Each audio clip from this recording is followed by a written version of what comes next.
directement et qui vont pouvoir a priori interagir aussi. Et ensuite, cette vidéo-là, de toutes ces discussions-là, sera mise sur le site, sur un site innovation et développement social.fr, un site que anime Benoît Prévost, universitaire à Paul Valéry.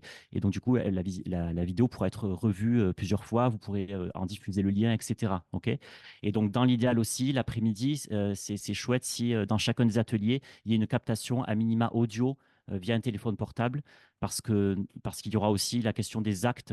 L'idée, c'est qu'on produise aussi des actes, donc des écrits avec une interprétation scientifique des propos qui a lieu, pour que vraiment ça fasse tous les échanges qu'on a sur, a priori aujourd'hui, les engagements, fasse trace aussi, et puissent être des outils qui circulent pour continuer à abonder, à nourrir les réflexions individuelles et collectives sur ce sujet-là. Voilà. Merci en tout cas de votre participation. Merci de votre présence. C'est une belle journée qui s'annonce. On a un peu craint le temps, mais là, je vois que le soleil arrive. Donc, euh, donc voilà, ben, je pense en plus que c'est à moi d'introduire, non? C'est à moi, là. Voilà. Donc, c'est à moi que revient la responsabilité d'introduire les communications que nous avons chacun, donc Arnaud, Claude, Alain, Paul, Hakim et moi-même, pensées, rédigées en lien avec les questions d'engagement auxquelles nous sommes sensibles, et ce, depuis nos places respectives, comme je le disais. Mais non moins associées, hein, respectives mais non moins associées, situées différemment mais non moins conjointes, me semble-t-il, de fondateurs, de permanents de lieux, permanents permanentes, de consultants et d'apprentis chercheurs.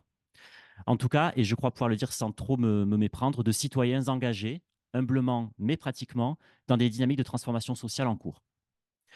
Alors, pour celles et ceux qui me rencontrent aujourd'hui, je suis Yves Frouin, je suis éducateur spécialisé de formation initiale, titulaire d'un diplôme d'université mention idées concept en sciences de l'éducation, ainsi que d'un master 2 recherche en sciences de l'éducation et de la formation, parcours éducation, pédagogie et société inclusive, deux diplômes obtenus dans l'université, de laquelle la plupart, parce qu'il faut préciser pour celles et ceux qui sont en ligne, nous avons là une tribu, une bande d'étudiants et d'étudiantes qui ont bravé pour certains la nuit au Rocos dans des bus et des caravanes tout à fait confortables. Et tout le monde est bien vivant et participe là.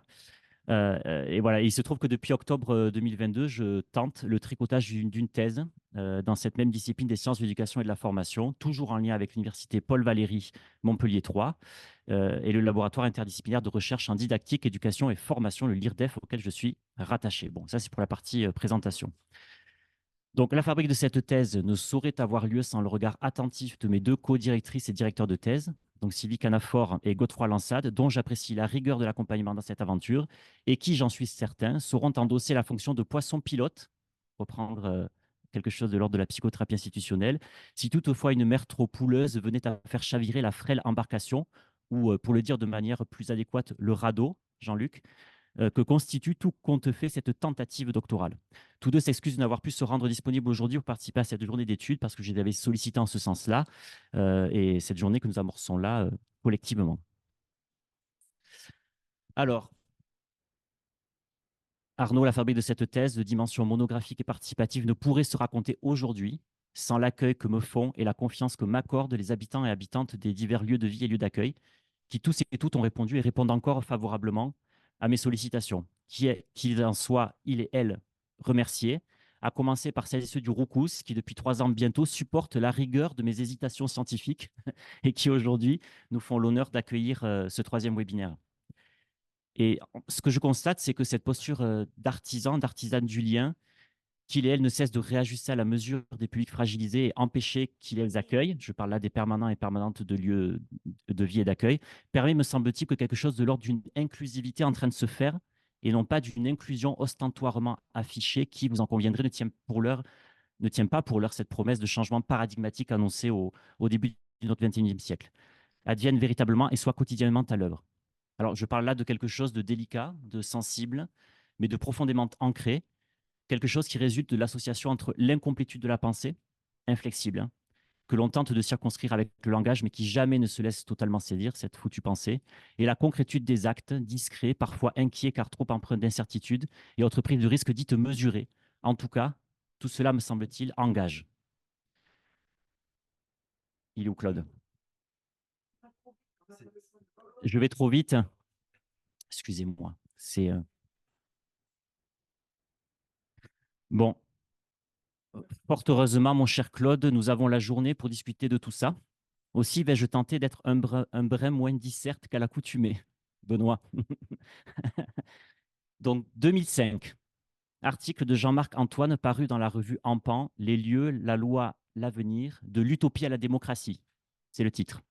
2007, mémoire présentée par Denis Potin au Collège coopératif de Rhône-Alpes en vue de l'obtention du DSTS, donc à l'époque, un diplôme supérieur en travail social. Titre, de l'utopie à la reconnaissance institutionnelle, le parcours du mouvement des lieux de vie et des lieux d'accueil. 2022, article publié dans le média social. Titre, lieu de vie et d'accueil, l'utopie toujours en marche. Alors, si je ne développerai pas plus avant les questions que soulèvent ces différents écrits, constatons là la fréquence de cette association entre utopie et lieu de vie et d'accueil. Bon, il est néanmoins un ouvrage que je ne peux manquer de citer tant il a fait date dans le milieu des lieux de vie et d'accueil et à l'endroit de celles et ceux qui l'ont lu. Il s'agit de Lieux de vie et d'accueil, réhabiliter l'utopie, écrit par un certain Jean-Luc Minard, qui en plus d'avoir largement participé et de participer encore à ce jour à l'écriture du projet Roucous, aime à nous refiler sous le manteau quelques clés de compréhension du monde forgé à grand renfort d'insomnie, dédié à la lecture de maints ouvrages, dont certains ont été glanés sur mes propres étagères, ou à la réflexion d'anciens systèmes de serrures et de verrous confiés à la chorégraphie experte de ses doigts, Jean-Luc Artisan. Je tiens à préciser, notamment pour celles et ceux qui nous suivent en ligne, et pour celles et ceux ici au Roucous qui ne l'auraient pas encore rencontré ce matin, que Jean-Luc est là, parmi nous. Et celui-ci nous rappelle en toute fin de son ouvrage, je le cite, la reprise de l'utopie pourra se faire que si, bien au-delà des permanents, des projets s'emparent du lieu de vie et d'accueil idéal et le configurent à l'époque actuelle et à leur situation locale. Mais si les pionniers ont pu agir avec une grande part d'intuition, poursuit-il, les contraintes d'aujourd'hui sont autrement redoutables. Il faudra aux pionniers de la résurgence un surcroît de travail pour trouver des niches dans une marge de plus en plus fréquentée. Un travail qui passe, notamment, rajoute-t-il, par la production de connaissances propres aux lieux de vie d'accueil et leur confrontation aux autres corpus. Fin de citation. Et je crois que la journée d'études qui s'ouvre là vraiment s'engage dans ce sens-là, à la fois de questionner cette notion de l'utopie et à la fois de nous mettre tous et toutes au travail depuis nos positions en fait situées différemment, mais comme je le dis et j'aime bien le rappeler, conjointes et associées sur ces histoires-là qui nous. Cette citation de l'ouvrage de Jean-Luc date de 2013 et je la trouve toujours autant aussi criarde d'actualité. Alors, je réfléchissais à cette histoire de réhabilitation et je me disais que pour être réhabilité, il aurait fallu que l'utopie des lieux de vie d'accueil soit préalablement condamnée. J'ai été vérifier la définition de réhabilité dans le dictionnaire.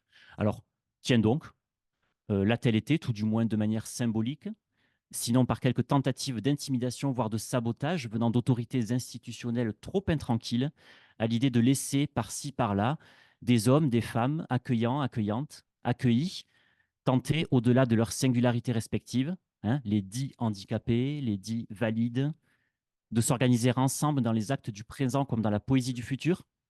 Et là, je cite Michel Allemand, la poésie du futur.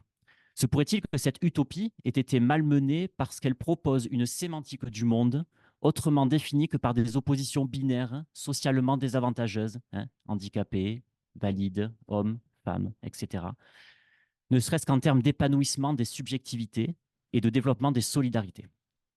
Alors, je fais pour ma part l'hypothèse que les lieux de vie et d'accueil puissent être étudiés au prisme de l'utopie concrète. Hein. Vous l'aurez compris, c'est ce dans quoi je m'engage en tout cas. Si tant est que cette question de l'utopie concrète soit érigée en concept opératoire. Et mon quotidien d'apprenti-chercheur se résume depuis quelques jours à tenter de cerner les possibles contours, perspectives et, fichtre, lignes de fuite de ce que j'avance là. Vous savez, vous tentez de saisir et puis ça fuit tout le temps comme ça. C'est le propre de l'utopie, cela dit. Alors, n'y aurait-il pas en effet quelque intérêt à revêtir la notion d'utopie concrète ou utopie réalisée d'une dimension opératoire et conceptualisante qui permet de saisir le, je cite, vif et le vivant de nos lieux. Et là, je citais l'historien de pensée politique Thomas Boucher, qui a écrit un ouvrage remarquable aux éditions Anamosa sur la question de l'utopie. Encore du grain à moudre en ce qui me concerne. Il est donc... Allez, file. C'est parce qu'en fait, on fait souvent des randonnées. Peach, vous savez, pour la petite anecdote, puisqu'elle est apparue là, Peach est la seule qui parvient à me sortir du bureau, avec Ovi aussi, de temps en temps, qui, qui arrive à me sortir de mon bureau de thésard pour que je puisse aller me jeter dans la jolie vallée que vous avez pu voir, Hakim, pour aller me... Ça fait du bien aussi la randonnée pour penser. Donc je disais, il est donc fort probable que je trouve, d'ailleurs oui Jean-Luc, hein, il est fort probable avec toutes ces questions-là que je trouve prochainement grand intérêt à venir partager avec toi une ou deux nuits littéraires à débloquer un ou deux fichus verrous pris dans quelques rouilles condamnant au figement toute forme de clé des champs que l'on tenterait d'y introduire. Méfions-nous de la rouille qui partout sévit, fige et émiette. Dans un ouvrage paru en 2019 aux éditions du Seuil, sous le titre Un désir d'égalité, vivre et travailler dans des communautés utopiques, Michel Allemand, sociologue, propose de nommer utopie concrète, donc là je le cite, toutes les configurations sociales qui cumulent les quatre caractéristiques suivantes. Première caractéristique, ce sont des expérimentations réelles qui se cristallisent dans des pratiques empiriquement observables. Fin de citation. Alors là, je peux, depuis ma place d'ethnographe au Roucous, en rendre largement compte hein, sur ces questions d'expérimentation réelle. Deux, ce sont des expérimentations collectives qui exigent des actions communes et coordonnées. Fin de citation. Là aussi, et pour avoir été associé à quelques-unes d'entre elles, cela me semble pouvoir se vérifier aisément. Trois, Michel Amand nous dit, ce sont des expérimentations situées. Alors là, pour le coup, oui, absolument, nous y sommes, qui prennent forme aux marges des mondes sociaux institués. Quoique dans une marge, là c'est moi qui le rajoute, en interdépendance et interaction avec le monde. On en a déjà discuté au travers d'autres webinaires. Je poursuis avec pour éventuelle ambition de polliniser leur environnement. Fin de citation de Michel Allemand. Alors là, nous pouvons faire référence, je crois, entre autres, à la révolution moléculaire hein, introduite par le philosophe et psychanalyste Félix Guattari, lequel voyait en l'essaimage des lieux de vie une transposition en acte des théories rhizomiques qu'il inventait alors. Celui-là même, Félix Guattari, qui signait les préfaces au livre de Claude et qui, chez un certain Jean Houry, croisa la route d'un autre certain Fernand Deligny, à qui il refila les clés d'une grange. Il y a toujours des histoires de clés de verrou, finalement, dans cette histoire des lieux de vie d'accueil. Les clés d'une grange qu'il possédait dans les Cévennes, afin que ce dernier, Fernand Deligny, que beaucoup considèrent comme le père spirituel des lieux de vie d'accueil, aille faire tentative et tenir position, accompagné de quelques amis et de jeunes autistes. Jean-Marie notamment, et pour l'anecdote, Yves. Il y a eu un petit Yves dans cette histoire-là. Je l'ai découvert à l'exposition qu'il y a eu sur Fernand Deligny, une superbe exposition à Sète au Centre d'art contemporain. Et j'ai découvert donc des écrits et des photos de ce Yves qui était là avec à Barcelone, qui est une superbe exposition. Si vous avez l'occasion, si vous partez cet été en vacances, d'aller la voir, ça vaut vraiment le détour. Donc, et je reprends les définitions de Michel Allemand. Donc, quatrième point, ce sont des expérimentations morales qui, au nom du bien vivre ensemble, portent avec elles des exigences axiologiques en rupture avec les valeurs dominantes dans le reste de la société. C'est pas inintéressant tout ce qu'il raconte là. Hein. Donc, inutile d'expliciter plus avant ce dernier critère, hein, l'expérimentation morale en rupture avec les valeurs dominantes dans le reste de la société. Disons même que s'il en était autrement, nous ne serions pas rassemblés ici, là, toutes et tous, autant que nous sommes, étreints, me semble-t-il, de cette volonté commune d'en découdre avec l'industrialisation de nos métiers et la standardisation de nos pratiques largement à l'œuvre aujourd'hui. D'ailleurs, si j'ai pu mentionner l'occurrence du mot utopie déniché dans bon nombre d'écrits traitant de ce qu'on y fout là, en lieu de vie d'accueil, il est de même dans les discours récemment captés au Roucous et retranscrits par mes soins à l'occasion d'un autre week-end de réflexion collective organisé en comité réduit à un moment où justement concrétiser l'utopie s'avérait éprouvant. Pourquoi? Parce que le poids d'un héritage qui entrave plus qu'il ne mobilise. Parce qu'un entrelac de territorialité tant physique que psychique, desquels il est parfois difficile de s'extraire. Parce qu'une reconnaissance, notamment financière, de la part des services départementaux de l'aide sociale à l'enfance, qui ne vient pas malgré l'énergie déployée en ce sens-là. Parce que des expériences d'accueil et d'accompagnement qui, à divers endroits, nous achoppent, nous habitent, nous bousculent et nous engagent.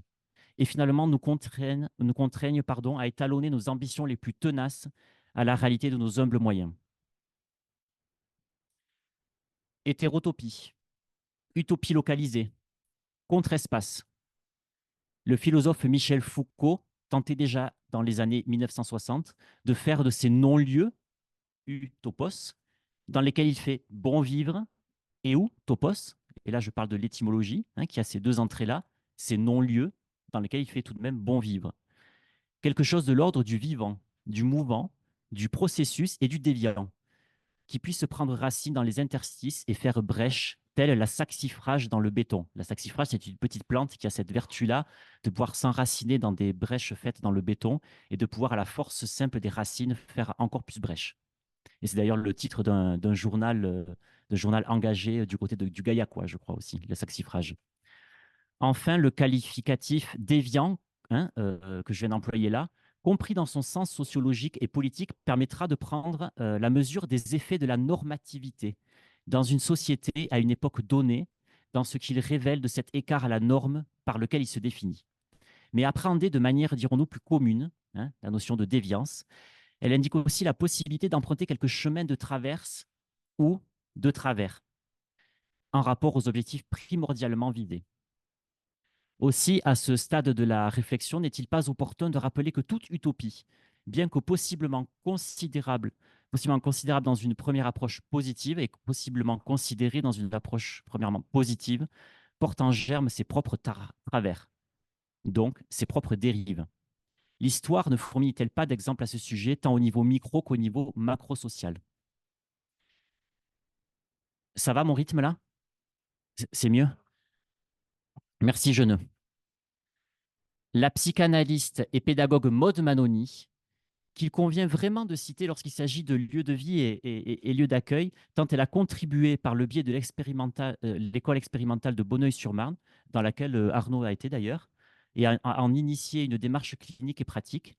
Et je suis ravi là de réhabiliter aussi Maud Manoni dans cette histoire-là des lieux de vie d'accueil parce que bien souvent on l'oublie et pourtant elle a vraiment, vraiment largement contribué de par les principes qu'elle a pu poser, de par les réflexions qu'elle a pu avoir et depuis aussi finalement la possibilité qu'elle a permis à beaucoup, notamment de paysans, mais aussi à d'autres lieux de pouvoir s'ouvrir, notamment et aussi dans l'Aveyron qui reste un département historique à ce niveau-là. Mais ça, tout ça, c'est une autre histoire et j'espère qu'on aura l'occasion de continuer à en parler dans ces réflexions qu'on amorce aujourd'hui. Donc Maud Manoni est la première à nous mettre en garde dès 1973. Je la cite. Même si elle se prétend anti-institution, une institution court toujours le risque, nous ne le répéterons jamais assez, de reproduire le modèle de la famille nucléaire bourgeoise, se refermant de façon mesquine sur ses petits problèmes, sur ses petits malheurs, sur ses petits intérêts. Non seulement cette machine-là ne permet pas de vivre, mais elle est porteuse de mort. Appelée à se figer, le désir ne peut s'ouvrir sur aucune réalisation concrète.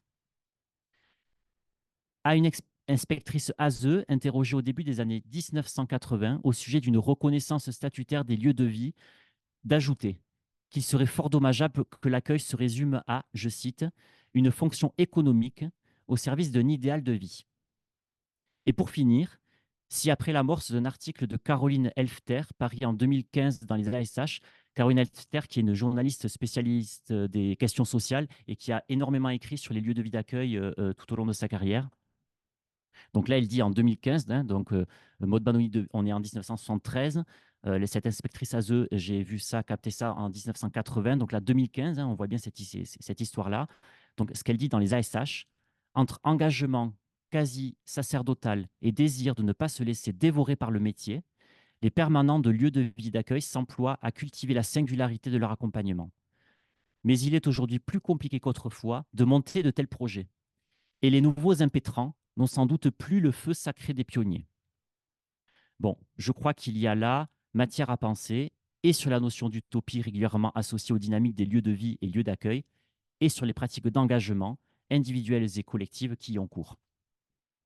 Alors, et j'en finirai là, Claude, quel lien peut-on faire avec la notion d'engagement, cette promesse dans laquelle on ne se risque dès lors, excusez-moi, je n'aurais pas dû imprimer ça en recto verso, dès lors énoncé. Sans doute est-il nécessaire à prêter attention à cette formule sur laquelle je m'appuyais pour dérouler l'argumentaire de cette journée d'études et à partir de laquelle nous donnions, mes compagnons de route et moi, le titre à ce troisième webinaire dédié à la compréhension multisituée de ce que sont ces lieux à dimension de ZADEP, comme nous aimons le dire au lieu de vie d'accueil, le ROCUS. ZADEP, pour zone à définir en permanence.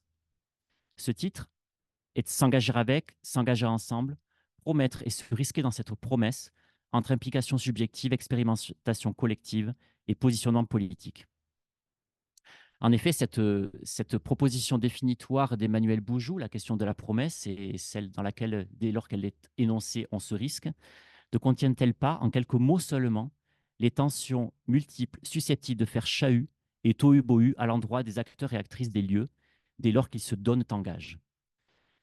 D'ailleurs, et après, chers compagnons, Alain, Paul, Hakim, Claude, Arnaud, euh, assurément, j'organise mon auto-dégagement pour vous laisser la parole. J'ai pour ma part envie de me risquer dans une promesse. Benoît, elle va te plaire celle-là. Celle de mettre à votre disposition dès cet automne et via le site www.innovationdéveloppementsocial.fr, animé par Benoît, les actes relatifs aux 3 webinaires constitutifs de ce programme de recherche. J'y travaille toujours. Le running gag. Disons que si je ne me risque pas dans cette promesse-là, il est fort possible que cette histoire d'acte reste à l'état de mythe, alors qu'il s'agirait plutôt d'en faire un rite, en tout cas de passage, dans le dépassement de ce seuil, de cette lisière faite pour l'heure d'inachevé, et depuis laquelle je vous parle là, et ce foutu temps qui, comme l'utopie, nous glisse d'entre les doigts. Et il m'arrive parfois d'imaginer que cette aventure scientifique que nous poursuivons là tous ensemble, tous et toutes ensemble, à la fois joyeuse mais rigoureuse, aboutisse à la publication d'un ouvrage de dimension participative, tel que le sont ces journées d'études, et collective, à l'instar de ce qui constitue l'ADN de nos lieux, je veux dire de ces utopies concrètes que nous tentons aujourd'hui de circonscrire, un tant soit peu, à travers le partage de nos fonctions, positions et réflexions multiples, avant qu'au détour d'une promesse absolument intenable, elle ne nous échappe à nouveau. Merci de votre attention. Bah, j'ai plus rien à dire, moi, ça y est. Je crois que tu as tout dit, Yves. Euh, Moi, j'avais pas. Enfin, il y a eu plein de questions au début qui ont été posées sur plein de dimensions de l'engagement. Et c'est pas ces dimensions-là que moi j'ai prévu de vous partager. Du coup, il y aura encore plus de choses à partager. Euh, je pourrais pas expliquer en 10 minutes le fonctionnement du lieu de vie d'accueil Le Roucous. Un mécanisme bien huilé qui découle de plus de 30 ans d'histoire, riche des influences de l'éducation populaire, de mouvements anarchistes, de convergences de luttes et révoltes paysannes, de la psychothérapie institutionnelle, d'une tradition judéo-chrétienne décriée, etc. Mais je prendrai le temps de partager un point de vue, des intuitions, quelques croyances et des ébauches de réponses à un certain qu'est-ce qu'on fout là? Le tout étant bien évidemment purement subjectif, bien que très largement inspiré de différents courants de pensée. Et si je peux m'autoriser à penser ce que je m'apprête à dire, il faut préciser que cette pensée prend vie à travers une expérience collective, celle de vivre au Roucous. Ainsi, les mots qui vont suivre sont le fruit de mon imagination, et cette imagination-là est le fruit des rencontres, échanges, partages, ratages du collectif. En toute modestie donc, je me désigne porte-parole de la construction d'un témoignage collectif d'un vécu commun, mais d'un point de vue, encore une fois, tout à fait subjectif. Au Roucous, qu'est-ce qu'on y fait? On essaye de faire vivre un projet utopique d'une vie en collectif, dans l'idée que ce serait soignant ou thérapeutique, avec des jeunes qui ont été blessés par l'autre, qui ont du mal à exister au milieu des autres, qui souffrent de la relation, qui à première vue n'ont donc pas du tout envie d'être là dans ce collectif. Et d'une manière lucide, du coup, qu'est-ce qu'on y vit dans ce projet impossible? L'expérience de mettre un pied dans la folie. En reconnaissant la souffrance de ces jeunes dans chaque difficulté du quotidien, dans la relation à l'autre, en acceptant que des souffrances enfouies sortent par petites bribes et qu'elles viennent nous atteindre, nous déstabiliser, nous énerver, nous amadouer, nous déprimer, nous rendre fous, en accueillant ces souffrances qui n'ont pas été entendues, pas relevées, pas accompagnées jusqu'à présent. Concrètement, qu'est-ce qu'il s'y joue? Forcément, il y a un moment où ça pète, ou alors on passe complètement à côté du sujet. En tout cas, nous ne pouvons vivre sereinement cette expérience roucousse sans être conscients que ces jeunes accueillis vont s'appliquer chaque jour pour mettre en tension l'ensemble des principes, des valeurs et fondamentaux du projet Vivre ensemble. Être présent quand ça pète, pas trop près pour ne pas se le prendre en pleine tête, mais à vue ou à voix, pas lâcher quand plus rien ne le tient. Nous devons accepter d'être atteints. C'est se risquer à accepter ses propres souffrances, peurs, angoisses, violences. Mais risquer la relation à l'autre, c'est d'une certaine manière risquer de se rencontrer soi-même. Les blessures, les failles, les souffrances que nous avons enfouies, que nous avons tues, ce sont elles qui vont s'exprimer en tout premier lieu. Il faut s'attendre à être remué, d'autant plus si on accueille des enfants secoués, ballottés, abandonnés. Et moi aussi, j'ai imprimé en recto verso, Yves. Avec une agrafe, superbe. Ce moi souffrant bien enfoui, ce moi souffrant bien enfoui, qui commence à résonner à l'intensité de l'autre.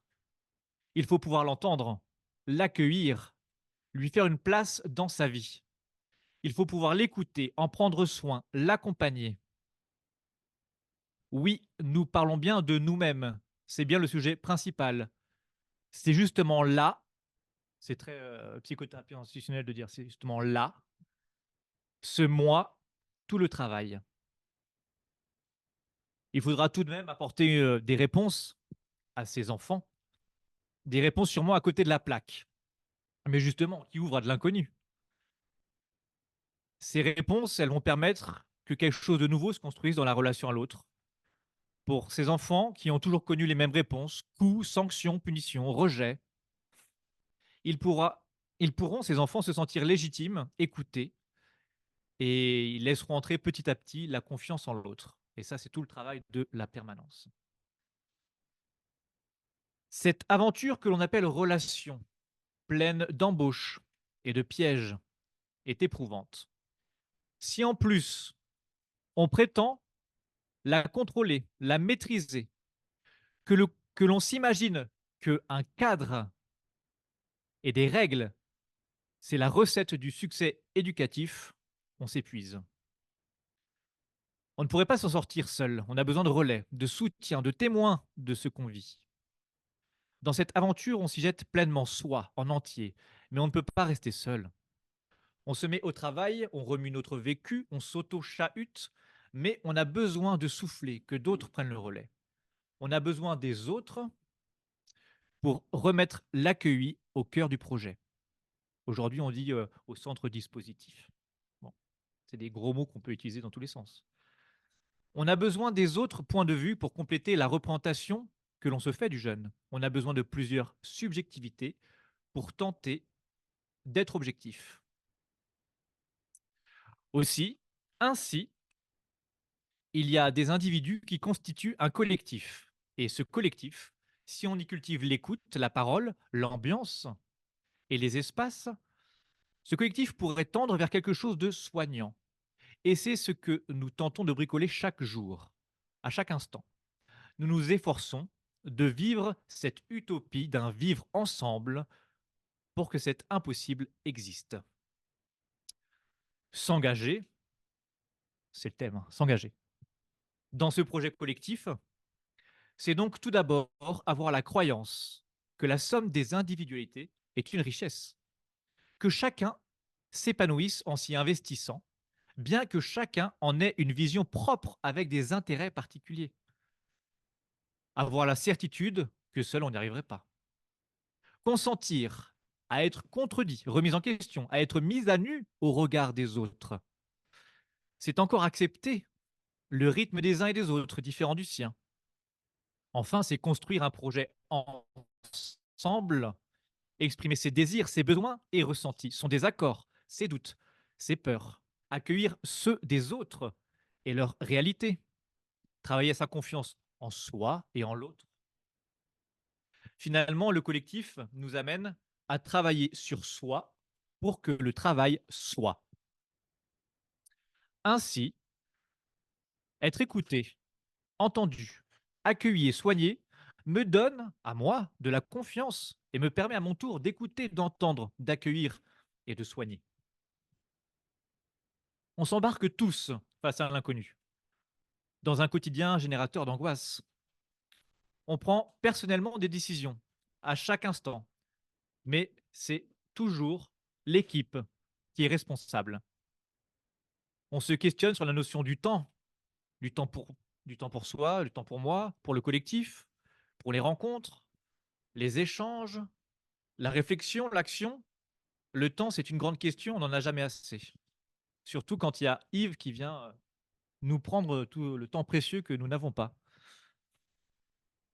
On est traversé par des sentiments paradoxaux, d'avoir besoin de prendre le large, de s'isoler, de se retrouver seul, puis très vite ressentir le manque, besoin de retrouver le collectif, de ne pas perdre ce qui s'y vit, besoin de retrouver le confort de sa place rassurante et contenante au sein de ce collectif. En fait, dans ce collectif, c'est presque les mêmes enjeux que dans un couple, mais avec la difficulté ou la sécurité de détricoter les questions d'amour-propre, de sécurité affective, d'estime de soi, d'interdépendance, de transfert, etc. La proximité, c'est le respect du lointain de l'autre, disait Houry. Et tac, une citation. Il en fallait une parce que sinon, après Yves. Et en plus, l'autre, il bouge et l'autre, il est nombreux. Comment on respecte tout ça? Pas évident. Des questions permanentes. C'est les questions qui sont permanentes. Des réponses un peu, mais éphémères. Les permanents, donc nous, professionnels, salariés, il y en a qui disent éducateurs, permanentes, on se les pose, ces questions. On se pose ces questions pour les accueillis et avec les accueillis. Et on se les pose pour nous surtout. Nous ne pourrions pas tenir ce projet collectif savamment trituré au quotidien par les accueillis si nous n'avions pas d'espace de réunion, d'échange, de régulation, de supervision. S'il n'y avait pas eu une association et des réunions du collège de l'association, sous forme, donc l'association sous forme collégiale, et le collège pour nous interroger, pour observer, pour relativiser, pour être témoin, pour mesurer, pour nous freiner. Ici, nous avons choisi ou nous avons hérité, ou nous entretenons l'autogestion comme mode de gouvernance pour tendre vers l'utopie du projet. Pour mettre en place cette autogestion, il s'agit à chaque instant de questionner les fonctionnements, les fondamentaux, d'identifier les difficultés, les points forts, de lister les tâches, actions, réflexions, revendications à mener, afin que chacun puisse à terme être conscient des enjeux et du montage administratif, éducatif, politique, afin que les routines, les places, les représentations et les lieux de pouvoir soient identifiés, questionnés, déplacés et redistribués de manière éclairée, afin de rester en mouvement pour mieux s'accompagner chacun dans le mouvement de la vie. Pour conclure ce tour d'horizon de l'intime au collectif, j'aimerais revenir sur les spécificités de nos engagements au Roucous et notre place dans la société. On accueille des jeunes qui ont différentes pathologies. Elles génèrent des souffrances. Elles sont individuelles, mais également collectives. Le projet soutenu au Roucous permet d'accueillir, d'entendre, de supporter, de déplacer, non, et de déplacer la part du collectif dans ses souffrances. Nous sommes des professionnels de la relation avec la spécialisation vie en collectif et en formation permanente, hein. À l'encontre des institutions classiques qui prévoient, anticipent, programment, prévisionnent, dans nos marges, nous assumons que le travail se fasse a posteriori de l'expérience. Sur le moment, on fait, on est, on existe, on raisonne, on reflète, on renvoie. Et dans un second temps, on en parle. Traduire ce qui se passe, c'est, Jean-Luc, la théorisation. Je dis Jean-Luc parce que ça fait quelques années qu'il se bat au Crous pour affirmer qu'on est dans la théorisation. Et nous, on passe finalement tout notre temps à théoriser, effectivement. À l'encontre de la tendance à prôner la responsabilité individuelle, qui déresponsabilise les directions, les dirigeants, les décisionnaires, on travaille ici la responsabilité collective. On reconnaît la part de tous dans l'ambiance. On pense et on met en place l'autogestion. À l'encontre de l'injonction au bonheur, à être heureux, on apprend plutôt à être soi et au milieu des autres, le faire savoir.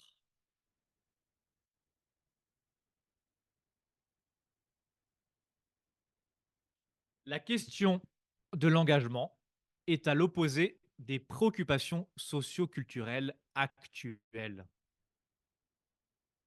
À chaque achat, forfait, adhésion, on fait des contrats sans engagement aujourd'hui. Il y a de moins en moins de salariés engagés par les entreprises. Ils sont remplacés par des auto-entrepreneurs qui travaillent en libéral, qui sont utilisés et jetés. C'est devenu complexe de recruter. Et bien ici aussi, c'est complexe. Alors oui, on voit passer plein de personnes très intéressées par l'expérience, par le projet, par les valeurs. Il y a du monde qui y passe, qui vient vivre le projet, qui vient partager les valeurs. Mais très peu, finalement, désirent s'y inscrire, s'y installer. Très peu souhaitent le porter, le faire perdurer. Le besoin impérieux de préserver sa liberté, aujourd'hui, est sacré. N'est-ce pas, Pitch et passe?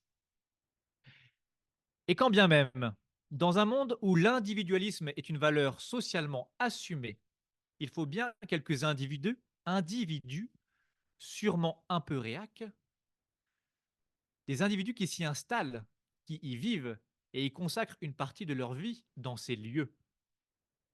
Sinon, ça n'existerait pas.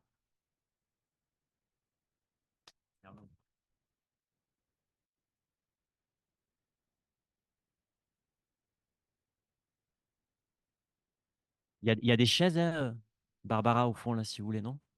C'est bon? Je vous propose qu'on, si déjà là, il y a des questions, des remarques, ou si vous avez envie de nous interpeller avant qu'on on laisse la parole aux dinosaures.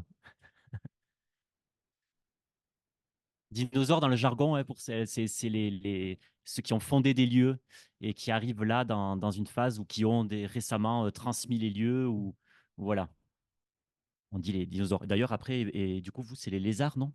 Les lézards. Et les lézards, c'est ben, Arnaud, Solange, Émilie, Réjeanne. Mais oui, il y a des places devant, Jeuneux.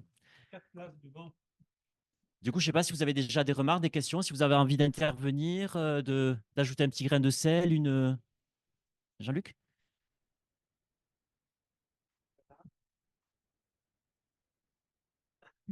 Euh, oui, pour compléter l'adresse que Arnaud vient de me faire, qu'au Roucouche, je suis depuis plusieurs années en train de dire on théorise. Je dis beaucoup, on ne théorise pas assez.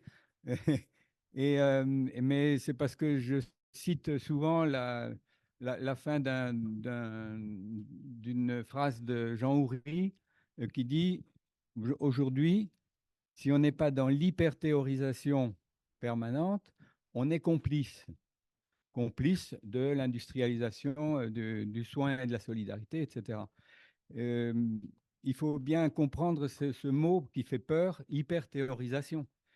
On pourrait le remplacer par raisonner au maximum sa pratique, décrire sa pratique, la coucher avec des concepts, la coucher sur le papier, etc. Donc faire ce travail qu'on peut aussi appeler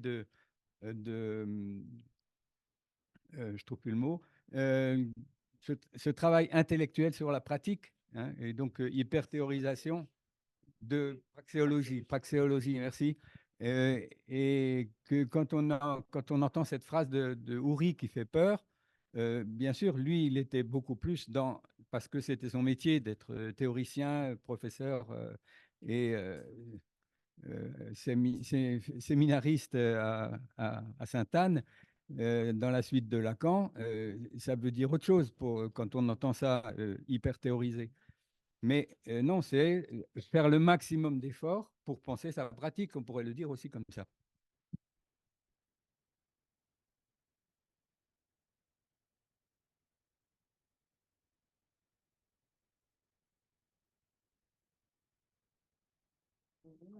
Ben oui. Allez, moi je ne, on va te donner le micro. Simplement, oui, la question de la théorisation au Roucous, il est vrai, dans les échanges, plutôt de façon peut-être informelle, mais rien n'est écrit. Voilà. Donc, dommage. Il faudra s'y mettre, peut-être. Bon, bientôt, vous aurez peut-être 450 pages là-dessus, mais il faut attendre. C'est comme les actes, c'est encore une légende. Il faut arrêter. Après trop, c'est peut-être reconnaître. Qui, quelqu'un? Réjeanne? Ok. Hakim? Peut-être simplement rappeler, parce que Yves est un filou, je ne sais pas si vous l'avez observé, mais il était prévu qu'après chacune des communications, vous puissiez poser des questions. Donc, si vous avez des questions sur la communication de Yves, il a tenté vite de passer la parole à Arnaud pour échapper aux questions, mais les questions peuvent aussi s'adresser à Yves ou rebondir sur la communication que Yves a tenue en tout début de matinée. Voilà, c'était juste pour le signaler, parce que je vois qu'on oriente beaucoup les questions vers l'intervention d'Arnaud. Mais voilà, s'il y a des questions adressées à Yves, c'est le moment. Vous avez réussi à saisir un petit peu ce que Yves a essayé de nous transmettre. C'est bon, ça pouvait être nébuleux pour certains d'entre nous, hein, autour des questions d'utopie, telles que les souligne ou les soulève Yves, non? Pas de questions particulières? Bon, ben, on va écouter notre grand provocateur, Claude Sigala. C'est le provocateur de séance. Donc, je propose que nous passions directement la parole à Claude alors. Et on aura un petit temps de questions-réponses, d'échanges à partir de la communication de Claude juste après. Bon, tout d'abord, j'en ai ras-le-bol d'être traité de dinosaure. Ça n'existe pas. On n'est pas des dinosaures, on est des êtres vivants. Et malgré mes 82 ans et mon début de sénilité, comme me dit Hakim, c'est le contraire, quoi. C'est parce que nous sommes vivants que nous sommes ici d'abord, hein. Et d'ailleurs, je remercie vivement Hakim, Benoît et Yves de nous faire cet honneur de travailler et de réfléchir sur ces lieux de vie et d'accueil. Parce que c'est vraiment essentiel en 2024 que des jeunes, des étudiants, des chercheurs, des universitaires s'intéressent au LVA. Je suis aussi content d'être accueilli au Roucous, avec lequel je suis en relation depuis de nombreuses années, même si tu ne le sais pas. Mais bien entendu, ce n'est pas au permanent du Roucous que je veux livrer ce message. Donc, plus le temps passe et plus je vieillis, plus il me paraît, mais très sincèrement, que le vivre avec et l'accueil hétérogène en microstructure sont devenus au pire une idéologie et au mieux, comme vous le dites, une utopie que nous avons pourtant su et pu créer, gérer et administrer dans les années 70.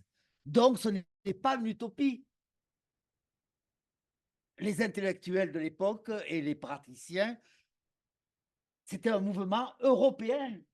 Franco Basaglia en Italie, David Cooper et Laing en Angleterre, Guattari, Castel, Gentis, Toscaïez en France. C'était un mouvement européen. Ce n'était pas une utopie. Bon. Mais il faut quand même que je vous dise pourquoi c'est devenu l'utopie. Alors, je vais un peu être... bon, je vais retourner un peu sur le choral. Pourquoi vous parlez tant d'utopie?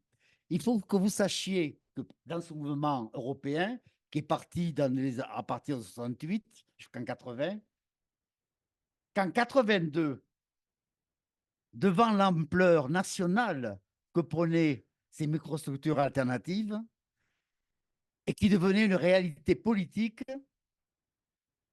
suite d'ailleurs à l'arrivée de Mitterrand au pouvoir,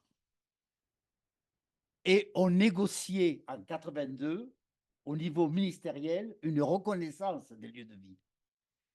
Et il faut que vous sachiez qu'il a été monté de toutes pièces une affaire de pédophilie contre le choral et moi-même et le CRA, et qui a eu une telle répercussion médiatique nationale, pour ne pas dire internationale, qu'elle a totalement démantelé le mouvement des lieux de vie du CRA, même si le choral, sous ma direction, a su et pu se faire agréer en 1989, 7 ans plus tard, par le Conseil général du Gard et le CREAI de Montpellier.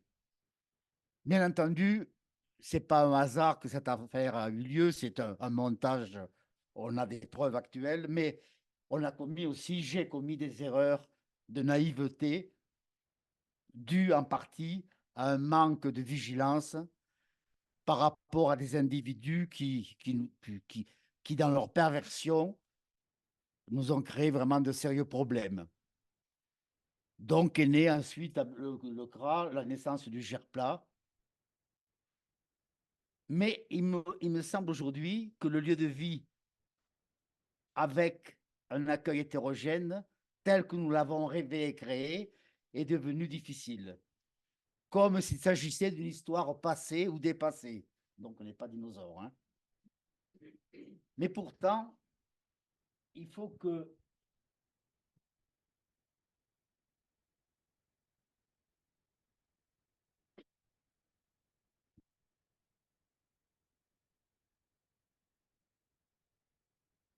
je reçois quotidiennement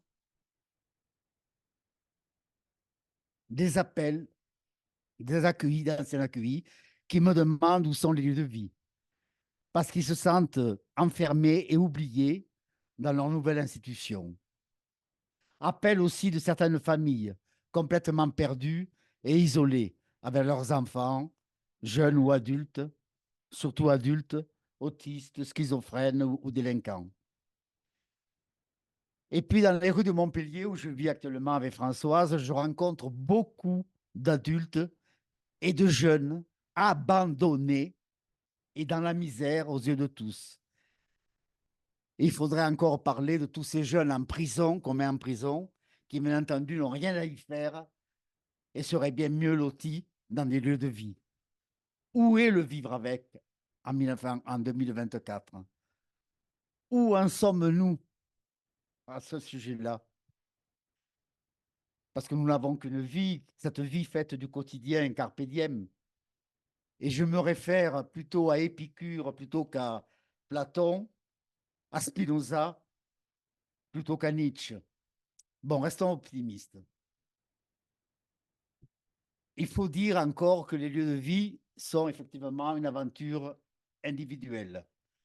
D'ailleurs, je vous rappelle la phrase que m'avait adressée Fernand de Ligny. Chaque lieu de vie est unique, il est une œuvre d'art. Mais ne trafiquons pas cette histoire. Regardons en face les besoins actuels.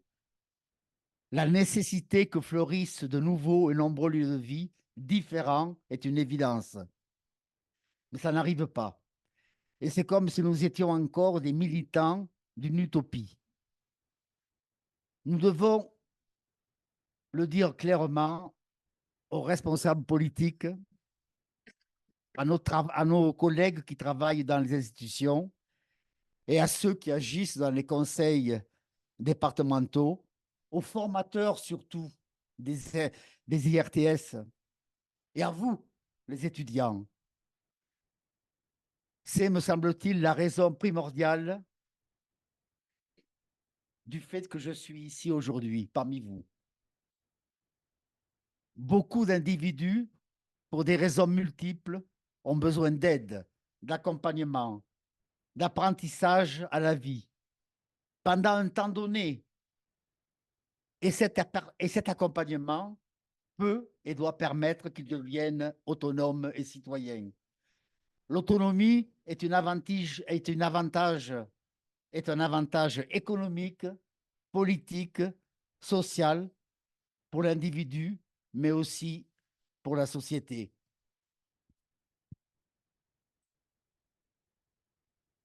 Donc, nous avons la responsabilité de créer et de multiplier des structures alternatives basées sur ce projet d'autonomie et d'acceptation de la différence. Restons et soyons des acteurs de la révolution moléculaire que nous a proposé Félix. Et ce n'est ni un fantasme, ni un rêve, car je vous le redis, dans chaque être humain, au-delà des handicaps, des limites, des défauts, des impuissances, existe aussi une qualité, une compétence de vie, un désir à révéler, à mettre à l'évidence le fait de vivre. Ça se nomme aussi la créativité. Cette créativité est une possibilité à offrir à tous. Je pense que la violence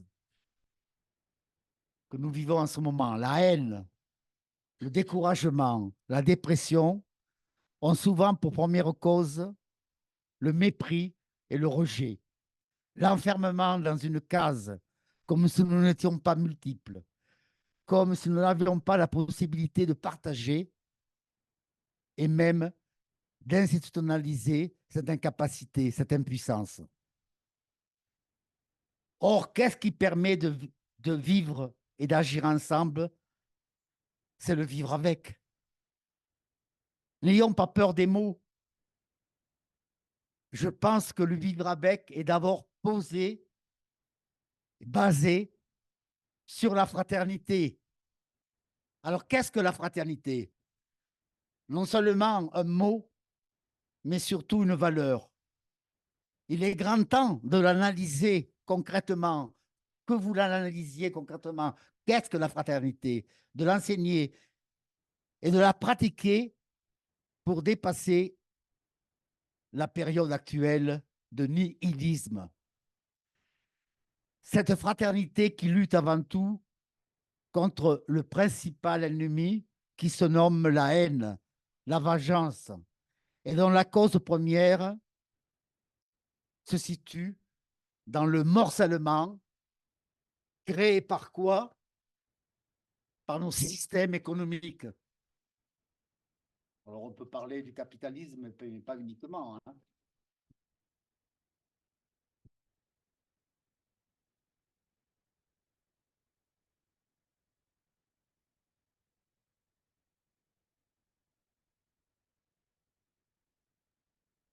Alors, le vivre avec n'est pas à la mode actuellement. Il suffit de regarder objectivement ce qui se passe autour de nous, en Europe et sur la planète. Et chez nous, chez nous, la priorité reste la compétition, la richesse, l'élitisme, comme si nous étions incapables de nous respecter, de nous mélanger, de nous écouter et bien sûr, Benoît, de nous aimer.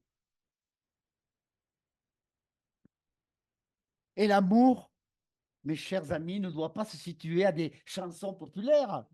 Pourquoi toutes ces chansons parlent d'amour, enfin? Il y a une raison quand même. Pourquoi ça nous plaît? Et pourquoi on en reste là?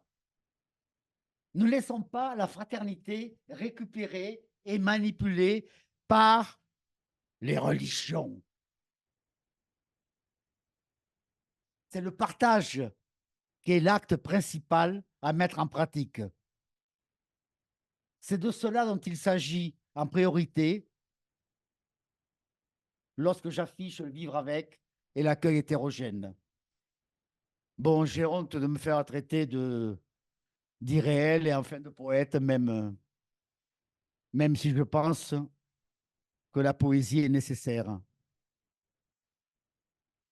Pourtant, ne restons pas incapables de résister, d'évoluer et même de muter. De muter, oui. Incapables de vivre ensemble et notre porteur que d'égoïsme. Bon, j'espère ne pas avoir été trop hors sujet, mais j'ai envie de conclure que les lieux de vie sont une tentative, une expérience extraordinaire à renouveler sans cesse afin que le vivre avec devienne un but majeur de notre société. C'est mon message essentiel et j'aimerais surtout entendre et écouter vos réactions et ainsi de pouvoir aussi travailler cet après-midi en atelier. Merci.